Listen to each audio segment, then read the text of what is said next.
నారాయణ. ఓం నమో వెంకటేశాయ. ఓం నమ శివాయ. ఓం శ్రీమాత్రే నమ. మా పేరు మొవ్వా జగన్మోహన్ శర్మ, యజుర్వేద పండితులము. మనకి ఉగాది అనే కంటే కూడా యుగాది అనొచ్చేమో. యుగాది అంటే యుగము ప్రారంభమైనటువంటి సందర్భం నుంచి కూడా మనము ఈ యొక్క యుగాది కార్యక్రమాన్ని ప్రతిరోజు ప్రతి సంవత్సరం కూడా విశేషంగా చేయడం జరుగుతుంది.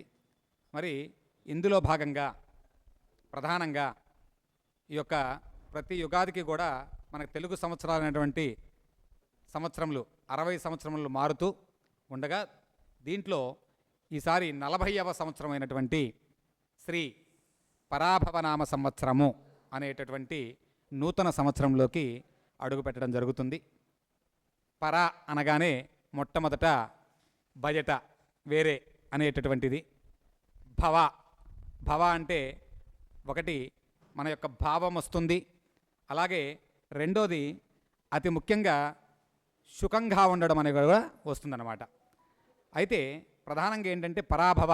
ఈ సంవత్సరంలో ప్రధానంగా ఈ యొక్క సంవత్సరానికి అర్థం ఏంటయ్యా అంటే పరభావాలను, అంటే మన యొక్క భావాన్ని ఎదుటి వాళ్ళ భావాలకు అనుకూలంగా మార్చుకుంటూ అనుకూలంగా జీవిస్తూ మనకు వచ్చేటటువంటి కష్టాలను ఎదుర్కొని ఈ సంవత్సరం అంతా సుభిక్షంగా ఉండాలని ఈ యొక్క సంవత్సరం యొక్క పరమార్థం.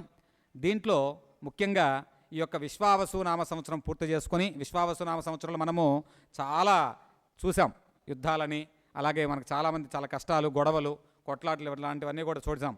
మరి ఈ యొక్క విశ్వావసునామ సంవత్సరం పూర్తయిన తర్వాత ఎలాంటి సంవత్సరం వస్తుందయా అంటే మరి ఈ యొక్క పరాభవ సంవత్సరంలో చాలా విశేషంగా ఈ సంవత్సరము ఉగాది పండుగ, మనకి యుగాది పండుగ గురువారం రోజు ప్రారంభమైంది. ఏ రోజు ప్రారంభమైంది? గురువారం. ఈ యొక్క గురువారం ప్రారంభం అవడం వల్ల ఈ సంవత్సరం మొత్తానికి కూడా రాజు బృహస్పతి, అంటే గురువు అన్నమాట.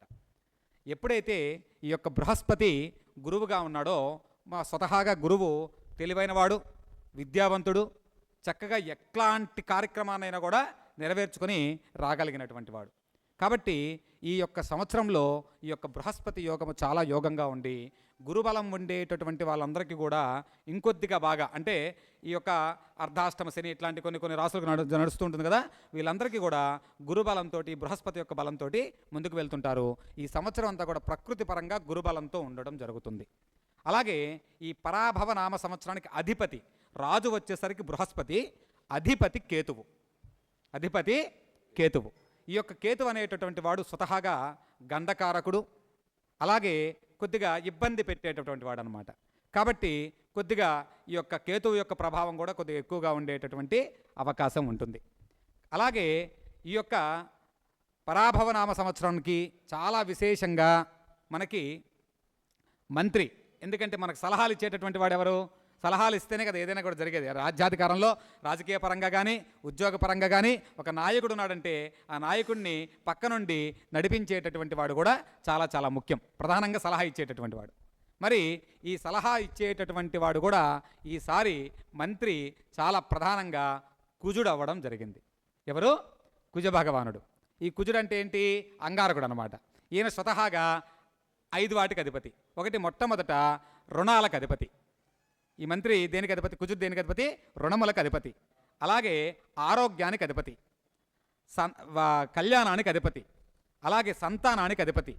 వీటన్నిటితో పాటుగా మన యొక్క శాప, అంటే పితృదేవతలకి కూడా అధిపతి ఆయనేనమాట. కాబట్టి ఈ యొక్క అంగారకుడి యొక్క శక్తి ప్రభావం కూడా మన యొక్క సలహాల రూపంలో, అంటే ఆయన మన బ్రెయిన్లో తెలియకుండానే మనకి తిరుగుతూ ఉంటుందన్నమాట. అంటే సలహాలు ఇచ్చేటటువంటిది ఆయన కాబట్టి. అలాగే ప్రధానంగా ఇక చంద్రుడు. ఈ చంద్రుడు ఈసారి చాలా చాలా అత్యద్భుతంగా ఒక 3 నుంచి 4 పదవులు ఆయన తీసుకోవడం జరిగింది. 3 నుంచి 4 పదవులు తీసుకోవడం జరిగింది. ఎందుకయ్యా అంటే ఈయన మనల్ని నడిపించేటటువంటి వాడు. ప్రధానంగా అసలు మనకి రాజుగారు నడిపిస్తాడు, మంత్రి గారు సలహాలు ఇస్తారు. ప్రధానంగా మా తర్వాత నెక్స్ట్ స్టెప్ ఎవరిది? ఒక పని వెళ్ళి చేసుకొని రావాలి, ఒక టీంని వెళ్ళి తీసుకొని రావాలి. దీన్ని ఏమంటారు? ఈ టీంని నడిపించేవాడు నాయకుడైతే, టీం కింద ఉండేటటువంటి వాడు ఒక సేన ఉంటుంది. ఆ సేనకు ఒక అధిపతి ఉంటాడుగా, ఆయన చంద్రుడు అనమాట. ఈ సేనకు అధిపతి ఎవరు? చంద్రుడు. అలాగే అర్ఘ్యాధిపతి చంద్రుడు. అర్ఘ్యాధిపతి అంటే మనకి పడేటటువంటి వర్షాలు కావచ్చు, అలాగే ప్రధానంగా కొన్ని కారకత్వాలు, ఉదాహరణకి మన శరీరంలో ఉండేటటువంటి జలతత్వానికి కావచ్చు, వీటన్నిటికీ కూడా అధిపతి చంద్రుడు. అలాగే మేఘాధిపతి కూడా చంద్రుడే, మేఘాధిపతి కూడా చంద్రుడేనమాట.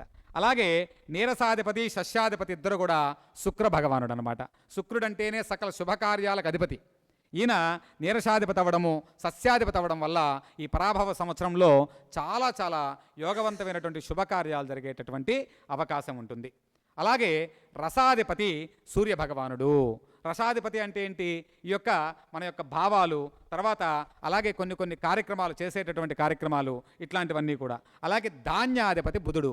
ఉన్నటువంటి గ్రహాలన్నింటిలో కూడా అతి ప్రధానమైనటువంటి శుభగ్రహం ఏదైనా చక్కగా ఉందంటే గురువు, శుక్ర భగవానుడు, బుధ భగవానుడు. ఈ బుధుడు కూడా ఈసారి ధాన్యానికి అధిపతిగా ఉన్నాడు. ఈ బుధుడు ధాన్యానికి అధిపతిగా ఉండడం వల్ల ధాన్యాలన్నీ కూడా ఈ సంవత్సరం చాలా సమృద్ధిగా ఇదయ్యేటటువంటి అవకాశం ఉంటుంది.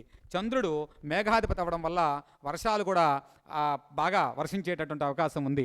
వర్షాలు పడితేనేమో బాగా ఎక్కువగా, ఇప్పుడు రాత్రి చూడండి, అనుకోనటువంటి వర్షం సంవత్సరం ప్రారంభమయ్యేటప్పుడే, ఉగాది ప్రారంభమయ్యేటప్పుడే ఆ తొలకరి జల్లులు పడి చక్కగా అంతా పరిశుభ్రత చేసేసింది, అవునా కదా?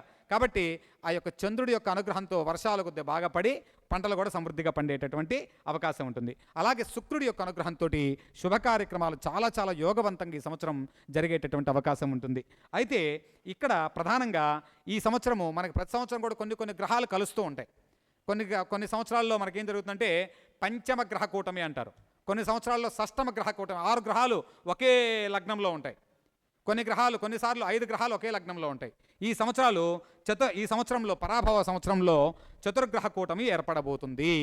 ఎప్పుడు ఏ మాసాల్లో అంటే ఏప్రిల్, ఆగస్టు, నవంబరు, ఇట్లాంటి మాసాలలో, ఈ 3 మాసాలలో చతుర్గ్రహ కూటమి అనేటటువంటిది ఏర్పడడానికి అవకాశం ఉంది. ఈ 3 కూడా ఒక రాశిలోకి ప్రవేశించడం, ఒక లగ్నంలోకి ప్రవేశించడం జరుగుతుంది. ఎప్పుడైతే ప్రవేశించడం జరుగుతుందో అప్పుడు వెంటనే అంటే మనకి అలాగే ఇంకొక పెద్ద ఇదేంటంటే ఈ యొక్క కుజుడు, రాహు అనేటటువంటి వాళ్ళు ఒకరినొకరు వీక్షించుకోవడం కూడా జరుగుతుంది అదే సమయంలో. కాబట్టి తెలియకుండా ఏదో చిన్న గొడవలు, అలాగే మనకు తెలియకుండా అప్రదిష్ట, అంటే మనం మంచి చేయడానికి వెళ్ళినా కూడా అప్రదిష్ట రావడం, అలాగే మన దేశం మీదకి అనుకోకుండా చూసారా యుద్ధ కార్యక్రమాలు జరుగుతూ ఉన్నాయి, ఇట్లాంటివన్నీ కూడా జరగడము, మన మీద ఒక తప్పుడు ఇది పడడము, ఇట్లాంటివన్నీ కూడా జరుగుతుంటుందన్నమాట. అలాగే గురుకేతువులు ఇద్దరు కలయిక వల్ల కూడా గురు చండాల యోగం అనేటటువంటిది కూడా ఈ సంవత్సరం ఉంది. వివాదాలుగా ఎక్కువగా అయ్యే అవకాశం ఉంటుంది. ప్రకృతి వైపరీత్యాల వల్ల కొద్దిగా ఇబ్బంది పడే అవకాశం కూడా ఉంటుంది ఈ సమయంలో. పర్టికులర్గా ఎప్పుడెప్పుడు ప్రధానంగా మనం చూసుకుంటే కనుక ఈ యొక్క ఏప్రిల్, ఆగస్టు, నవంబర్ ఈ 3 మాసాలు గుర్తుపెట్టుకొని అంటే చాలా చాలా జాగ్రత్తగా ఉండాల్సినటువంటి అవసరం ఉంటుంది. ఎందుకంటే విమాన ప్రమాదాలు, అలాగే రైలు ప్రమాదాలు, అలాగే కొన్ని ఈశాన్యాది రాష్ట్రాల్లో భూకంపాలు కూడా వచ్చేటటువంటి అవకాశం ఉంటుంది. కొద్దిగా ఇట్లాంటి విషయాల్లో కొద్దిగా జాగ్రత్తగా పడాల్సినటువంటి అవసరం ఉంటుంది. అంటే ఈ మాసాల్లో పర్టికులర్గా ఏం జరుగుతుందంటే మనకి గురుబలం ఉంటే పర్లేదు, గురుబలం అంటే దైవబలం ఉంటే పర్లేదు, లేదనుకోండి ఈ యొక్క రాహుకేతువుల యొక్క ప్రభావం కావచ్చు, గురుకేతువుల కలయిక వల్ల కావచ్చు, దీనివల్ల ఏం జరుగుతుందంటే తెలియకుండానే మంచి చేద్దామని వెళ్ళినా చెడు ఎక్కువగా వచ్చేటటువంటి అవకాశం ఉంటుందన్నమాట. అది రాజకీయంగా ఉండే వాళ్ళకి కావచ్చు, వ్యాపారస్తులకు కావచ్చు, ఎవరికైనా కావచ్చు, ఈ యొక్క ప్రభావం ఉంటుంది. జాగ్రత్త పడాల్సినటువంటి అవసరం ఉంటుంది. అలాగే ప్రధానంగా మనకి ఈ సంవత్సరం చంద్రుడు మేఘాధిపతిగా ఉండడం వల్ల, అలాగే మనకి బుధుడు ఉండడం వల్ల ఈ సంవత్సరం పంటలు కూడా ఏ పంటలు ప్రధానంగా దాంట్లో వరి కావచ్చు, పెసలు కావచ్చు, అలాగే ప్రధానంగా చాలా చాలా బొబ్బర్లు, ఇట్లాంటివన్నీ కూడా చాలా యోగవంతంగా, నువ్వులు, ఇట్లాంటివన్నీ కూడా బాగా పండేటటువంటి అవకాశం ఉంటుంది. రైతులకి ప్రథమార్థంలో కంటే అంటే మొట్టమొదటి 6 మాసాలలో కన్నా కూడా తర్వాత 6 మాసాలలో చాలా యోగవంతమైనటువంటి చక్కగా పంటలన్నీ కూడా చక్కగా పండడం జరుగుతుంది. కాబట్టి రైతులు కూడా ఆ సమయాన్ని చూసుకొని చేసుకోవడం మంచిది. మరి ఇక్కడ ప్రధానంగా మనం చూసుకుంటే కనుక ఈ మాసాలు మనకి ఈ సంవత్సరంలో మనకి ప్రారంభమైనటువంటి 12 ఉగాదికి మనకు పంచాంగం మారుతుంది. ఈ 12 మాసాలలో కూడా కొన్ని గ్రహాలు ఇప్పుడు మేషరాశి వాళ్ళకి మార్చి నుంచి జూన్లో కొన్ని గ్రహాలు మారతాయి. ఇట్లా కొన్ని సందర్భాల్లో కొన్ని గ్రహాలు మారడం జరుగుతుంది. ఆ గ్రహాలు మారినప్పుడు కొన్ని స్థితిగతులు కూడా మారే అవకాశం ఉంటుంది. కాబట్టి ఇక్కడ ప్రధానంగా మనము ఈ యొక్క రాశుల గురించి కూడా మనం ఇప్పుడు తెలుసుకుందాము. దీంట్లో మొట్టమొదటిగా మేషరాశి. ఈ యొక్క మేషరాశికి ఆదాయము 11, వ్యాయము 5గా ఉంటుందన్నమాట. అంటే ఆదాయం అంటే ఇన్కమ్ వచ్చేసరికి 11 వరకు ఉంది, వ్యయం వచ్చేసరికి 5 వరకు ఉంది. అలాగే ప్రధానంగా రాజపూజ్యము 2, అవమానము 4. ఇక్కడ చూడండి, ఆదాయం చక్కగా 11 దాకా ఉంది, సంపాదన బాగుంది, కానీ ఖర్చు దాంట్లో సగభాగం ఖర్చు అయ్యే అవకాశం ఉంటుంది. అలాగే రాజపూజ్యం 2, అవమానము 4. అంటే వీళ్ళకి సంపాదనలో కష్టపడి సంపాదించేటటువంటి ప్రాసెస్లో తెలియకుండానే ఉన్నటువంటి స్థానంలోనే వీళ్ళకి చెడ్డ పేరు వచ్చేటటువంటి అవకాశం ఉంటుంది. కుటుంబంలో ఉండేటప్పుడు కుటుంబ యజమాని కనుక మేషరాశి అయి ఉంటే కనుక ఆ కుటుంబానికి కూడా చెడ్డ పేరు వచ్చే అవకాశం ఉంటుంది. వీళ్ళు కొద్దిగా జాగ్రత్త పడాల్సింది. ఎందుకంటే గురువు 3వ ఇంట్లో సంచారం జరుగుతుంది. ఈ మేషరాశి వాళ్ళకి బృహస్పతి 3వ ఇంట్లో ఉన్నాడు. ఈ యొక్క సంచారం అనేది అంత మంచిది కాదు, 3వ స్థానం అనేది అంత శ్రేయోదాయకం కాదనమాట. కాబట్టి జాగ్రత్తగా ఉండాల్సినటువంటి అవసరం ఉంటుంది. అలాగే శనీశ్వరుడు వ్యాయస్థానంలో ఉండడం వల్ల ఏలినాడు శని జరుగుతూ ఉంది వీళ్ళకి. ఈ మేషరాశి వాళ్ళు ఎవరైతే ఉన్నారో వీళ్ళకి ఏం జరుగుతుంది? ఏలినాడు శని జరుగుతూ ఉంది. దీనివల్ల భయ, మానసిక ఆందోళనలు, వృద్ధా ఖర్చులు తగ్గించుకునే ప్రయత్నం చేస్తే మంచిది. ఎక్కువగా అయ్యేటటువంటి అవకాశం ఉంది, వాటిని తగ్గించుకుంటే మంచిది. వీళ్ళు ప్రధానంగా మనకి రాహుకేతువులు డిసెంబర్ 6వ తేదీ నుంచి మార్పు చెందే అవకాశం ఉంటుంది. ఇక్కడ ప్రధానంగా గుర్తుపెట్టుకోవాల్సింది ఏంటంటే వీళ్ళందరూ కూడా జూన్ 6వ తారీఖు నుంచి డిసెంబర్ 6వ తారీఖు వరకు ఈ యొక్క దగ్గర ఒక 6-7 మాసాలు, ఈ 6 మాసాలు వీళ్ళు చాలా చాలా జాగ్రత్తగా ఉండాలి. ఏదైనా పని చేసేటప్పుడు జాగ్రత్తగా ఉండి చేయాలి. తర్వాత డిసెంబర్ నుంచి వీళ్ళకి ద్వితీయార్థం, అంటే డిసెంబర్ తర్వాత మళ్ళీ ఉగాది వరకు వీళ్ళకి చాలా మంచి యోగవంతమైనటువంటి టైం ఉండే, అంటే ఏలినాడు శని జరుగుతున్నా కూడా అది బలం వచ్చి కొద్దిగా బాగా మంచి జరిగేటటువంటి అవకాశం, అంటే గురువు బలపడతాడు. గురువు బలపడి మంచి జరిగేటటువంటి అవకాశం ఉంటుందన్నమాట. అలాగే వివాహ ప్రయత్నాలు కానీ కోర్టు కేసుల్లో నిదానంగా అనుకూల ఫలితాలు వస్తాయి. డబ్బు ఎవరికి కూడా అప్పు ఇవ్వకపోవడం మంచిది. సహాయం చేసేటప్పుడు కొద్దిగా జాగ్రత్త పడేటటువంటి అవకాశం ఉంటే జాగ్రత్త పడాలి. అలాగే విద్యార్థులు కూడా చక్కగా విజయాలు సాధిస్తారు. కొద్దిగా ఈ విద్యార్థులు, ఎందుకంటే వీళ్ళకి ఏలినాడు శని జరుగుతుంది కదా, శనీశ్వరుడు ఏం చేస్తారంటే వీళ్ళకి నెగ్లిజెన్సీని ప్రసాదిస్తాడు. ఏంటంటే బద్ధకాన్ని. ఎప్పుడంటే వీళ్ళు ఎప్పుడు కూడా పిల్లలు కూడా ఎక్కువ చదవకుండా దాన్ని టైంపాస్ చేద్దామని చెప్పి చూసే అవకాశం ఉంటుందన్నమాట. కాబట్టి ఆ బద్ధకాన్ని వదిలి కొద్దిగా సమయ పరిపాలన చేసుకుంటే కనుక చక్కగా విజయాలు సాధించే అవకాశం ఉంటుంది. రాజకీయ కళాకారులకు కూడా అనుకూలతగా ఉంది. వ్యవసాయదారులకు 2వ పంట చాలా అనుకూలంగా ఉంది. ఎవరైనా సరే వీరందరూ కూడా మేషరాశి వాళ్ళు ఏదైనా సరే డిసెంబర్ 6వ తారీఖు తర్వాత ఏదైనా సరే ఒక మంచి యోగవంతమైన బిజినెస్ స్టార్ట్ చేసేవాళ్ళు కానీ, ఏదైనా మంచి ఇదిగా ఉద్యోగ ప్రయత్నాలు చేసేవాళ్ళు కానీ, పెళ్లి ప్రయత్నాలు చేసేవాళ్ళు కానీ డిసెంబర్ 6 తర్వాత వీళ్ళకి బాగా యోగిస్తుంది. కాబట్టి ఆ సమయంలో ప్రయత్నాలు చేస్తే వీళ్ళకి మంచి జరుగుతుందని చెప్పి చెప్పడం జరుగుతుంది. అలాగే వృషభ రాశికి మనం వచ్చాం. చక్కగా వృషభ రాశి వాళ్ళు ఎవరైనా ఉన్నారు ఇక్కడ? వృషభ రాశి చక్కగా మన కెమెరా మరి వృషభ రాశి వాళ్ళందరికీ కూడా చక్కగా ఈ సంవత్సరం ఆదాయము 5, వ్యయము 14, ఖర్చంతా 14, బాగా బలంగా ఉంది. మరి అలాగే రాజపూజ్యం 5, అవమానము 4. వీళ్ళకి ఒక గొప్ప విషయం ఏంటంటే వృషభ రాశి వాళ్ళకి గురుబలం చాలా బాగుంటుంది. ఈ సంవత్సరము గురుబలం బాగుంటుంది. శని లాభస్థానంలో ఉండడం వల్ల అక్కడ కూడా బాగుంటుంది. మరి ఇక్కడ ఒక చిన్న విషయం మీరు గమనించాలి. వ్యయము 14 అంటే ఖర్చు 14 అని చెప్పి అన్నారు. ఈ ఖర్చు 14 ఎక్కడి నుంచి వస్తుంది? ఖర్చు పెట్టాలంటే ధనం కావాలి కదా. ఈ ధనము ఈ యొక్క గురుబలం బాగుండడం వల్ల చేసేటటువంటి కార్యం, అంటే ఎక్కడికైనా వెళ్ళినా అక్కడ అనుకోకుండా అతనికి మంచి జరిగేటటువంటి అవకాశం ఉంటుంది. రాహుకేతువుల సంచారం కూడా అనుకూలంగా ఉంటుంది. అలాగే ఆర్థిక పరంగా జాగ్రత్త పడడం చాలా మంచిది. బుధుడు బంధుమిత్రులతో గొడవలు ఎక్కువగా అయ్యే అవకాశం ఉంటుంది. ఎప్పుడు జూన్ ఆ టైంలో, తర్వాత తగ్గుముఖం పట్టి చక్కగా యోగవంతంగా ఉండే అవకాశం ఉంటుంది. జూలై, డిసెంబర్ మధ్య ఆరోగ్యపరమైనటువంటి విషయాల్లో చాలా జాగ్రత్తగా ఉండాలి. ఇది చాలా చాలా ఇంపార్టెంటు. అలాగే ఉచిత సలహాలు ఎవరికి ఇవ్వకపోవడం మంచిది. వీళ్ళు ఎవరిని ఇద్దరు మాట్లాడుకుంటూ ఉన్నా, లేకపోతే ఎవరైనా వచ్చి సలహా అడిగారు అనుకోండి, ఈ మధ్యలో వీళ్ళు దూరి నేనున్నాను అని చెప్పి సలహా ఇవ్వకపోవడం మంచిదిగా ఉంటుంది. రాజకీయ, ఉద్యోగ, వ్యాపారస్తులకు అనుకూలంగా ఉంటుంది. విద్యార్థులు కష్టంతో కూడినటువంటి విజయాలు సాధిస్తారు. గత సంవత్సరం కంటే ఈ సంవత్సరం ఈ యొక్క వృషభ రాశి వాళ్ళకి ప్రధానంగా చెప్పొచ్చేది ఏంటంటే, గత సంవత్సరం అంటే విశ్వావసునామ సంవత్సరం కంటే ఈ సంవత్సరం బాగుంటుంది, ఎటువంటి ఇబ్బంది లేదని చెప్పి తెలియజేయడం జరుగుతుంది. అలాగే మరి చక్కగా మిథున రాశికి వెళ్దాం. మిథున రాశి వచ్చేసరికి మనకి ఏం జరుగుతుందంటే, ఇక మిథున రాశి చాలా యోగవంతమైనటువంటి చాలా మంచి రాశి. ఆదాయము 8, వ్యయము 11. ఆదాయం ఎంత? 8, వ్యయము 11, రాజపూజ్యము 1, అవమానము 7. వీళ్ళు చాలా చాలా చాలా జాగ్రత్త పడాల్సినటువంటి అవసరం ఉంటుంది. ఎందుకంటే వీళ్ళు ఎక్కువగా ఈ సంవత్సరం అప్పులు చేసేటటువంటి అవకాశం ఎక్కువగా ఉండే అవకాశం ఉంది, రుణాలు తీసుకునేటటువంటి అవకాశం ఉంటుంది. కాబట్టి వీళ్ళు కొద్దిగా జాగ్రత్తగా ఉండాలి. జూన్ 2వ తేదీ నుంచి గురుబలం తగ్గడం మొదలు పెడుతుంది. వ్యాపారస్తులు, ఉద్యోగస్తులు ఈ సంవత్సరం శుభవార్తలు వింటారు. క్రీడాకారులు విజయాలు సాధిస్తారు. న్యాయ, పారిశ్రామిక, కళారంగాల వారికి శుభ ఫలితాలతో అవార్డులు పొందవచ్చు. విద్యార్థులు హుషారుగా ముందుకెళ్ళేటటువంటి అవకాశం ఉంటుంది. అలాగే డిసెంబర్ 6 నుండి అష్టమంలో రాహువు, కుటుంబ స్థానంలో కేతువు మార్పు వల్ల జాగ్రత్తగా ఉండడం మంచిది.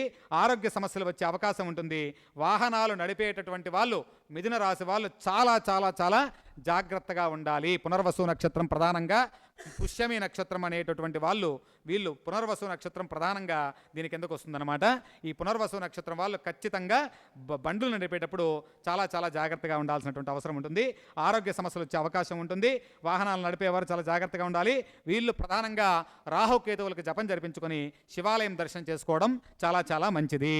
అలాగే ఇక్కడ ప్రధానంగా వీళ్ళకి సరే ఎట్లా స్వామి అంతా ఇట్లాగే ఉంది కదా, ఖర్చు ఎట్లా ఉంది, ఈ సంవత్సరం అంతా ఇలాగే ఉంటుందంటే ఇలాగే కాదు. వీళ్ళు ఎప్పుడైతే ఈ రాహుకేతువులను ఎక్కువగా ఆరాధిస్తూ, ఈ రాహుకేతువులు ఇద్దరికి కూడా అధిపతి అమ్మవారిని ఎక్కువగా పూజిస్తూ ప్రార్థిస్తూ ఉంటారో ఖచ్చితంగా ఎటువంటి చెడు ఉన్నా కూడా దాన్ని అధిగమించి ముందుకు వెళ్ళవచ్చు. ఇది చక్కగా గుర్తుపెట్టుకోవాల్సినటువంటి విషయం అన్నమాట. అలాగే ప్రధానంగా కర్కాటక రాశివారు, ఈ యొక్క కర్కాటక రాశి వారికి ఆదాయము, ఎవరైనా ఉన్నారా కర్కాటక రాశివారు? ఈ డాడి, డూడు అక్షరాలు, కొన్ని అక్షరాలు అంటే ఢిల్లీ బాబు, ఈ పేర్లన్నీ కర్కాటక రాశి కిందకు వస్తాయి. కర్కాటక రాశికి అధిపతి చంద్రుడు, మంచి కళాకారకుడు. వీళ్ళు మంచి కళా పోషకులుగా ఉంటారు. వీళ్ళు మామూలుగా చక్కగా మంచి ఆకర్షణ శక్తి ఎక్కువ వీళ్ళ కొద్దిగా. అలాగా కర్కాటక రాశికి ఆదాయము 2, వ్యయము 11, రాజపూజ్యం 4, అవమానము 7.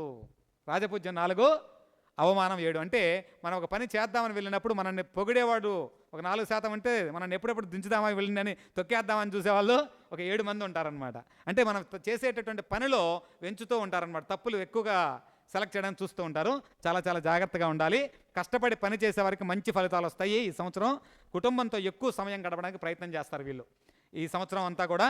అలాగే వీళ్ళకి ద్వితీయార్థం అంటే ఫస్ట్ 6 మంత్స్ కాకుండా తర్వాత 6 మంత్స్ అంటే ఇప్పుడు ఉగాది మార్చి కదా, మార్చి, ఏప్రిల్, మే, జూన్, జూలై, ఆగస్టు తర్వాత అంటే సెప్టెంబర్, అక్టోబర్ నుంచి వినాయక చవితి తర్వాత నుంచి వీళ్ళకి ద్వితీయార్థంలో గృహయోగము, వాహన యోగము, అలాగే ఏదైనా సరే ఇట్లాంటి పాతవి ఏదైనా సరే మనం ఎప్పుడైనా ఇల్లు ఏర్పాటు చేసుకోవాలి, లేకపోతే బండి కొనాలనుకున్నాము, ఇట్లాంటిది ఏదైనా సరే మన శక్తి కొలది మనం ప్రయత్నం చేస్తుంటే అవ్వట్లేదంటే ఈ సంవత్సరం అది జరిగిపోతుంది అనమాట.